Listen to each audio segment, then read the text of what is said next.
شروع اللہ کے نام سے جو بڑا مہربان نہایت رحم والا ہے۔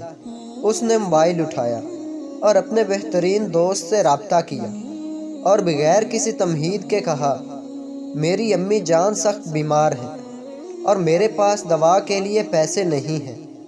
دوست نے اس کی بات پوری ہونے سے پہلے جواب دیا، تم اسے عصر کے بعد رابطہ کرو، اور کال منقطع کر دی۔ اس نے عصر کے بعد دوست کا نمبر ملایا تو فون بند ملا۔ اب وہ بے چین ہو گیا اور اپنی ماں کے دوا کے حصول کے لیے کئی ناکام کوششیں کرنے کے بعد جھکے ہوئے سر اور دکھے ہوئے دل کے ساتھ گھر واپس گیا۔ مختلف اندیشوں میں گھرا ہوا اپنی والدہ کے کمرے میں داخل ہوا تو دیکھا کہ وہ پرسکون نیند سو رہی ہیں اور دوا کا تھیلا ان کے سرہانے رکھا ہے۔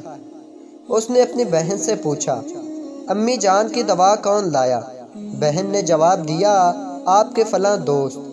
وہ فوراً گھر سے نکلا اور اسی دوست کے گھر پہنچا، اس سے ملا، پرنم آنکھوں سے اس کا شکریہ ادا کیا اور کہا، میں نے عصر کے بعد آپ سے رابطہ کیا لیکن آپ کا فون بند مل رہا تھا۔ دوست نے اس کے کندھے پر ہاتھ رکھتے ہوئے کہا، میں نے موبائل بیچ دیا اور اس رقم سے آپ کی والدہ کی دوا خرید لی۔ دوستی قربانی کا نام ہے۔ آپ دنیا کے امیر ترین انسان ہیں۔ اگر آپ کے پاس ایک مخلص دوست ہے، ایسے دوست کی قدر کیجیے، اسے کھونے نہ دیجیے۔ تو دوستو، امید کرتا ہوں یہ ویڈیو آپ کو پسند آئی ہوگی۔ اگر ویڈیو پسند آئی ہو تو چینل کو سبسکرائب کریں۔ تو ملتے ہیں ایسی اچھی ویڈیو میں، تب تک کے لیے اللہ حافظ۔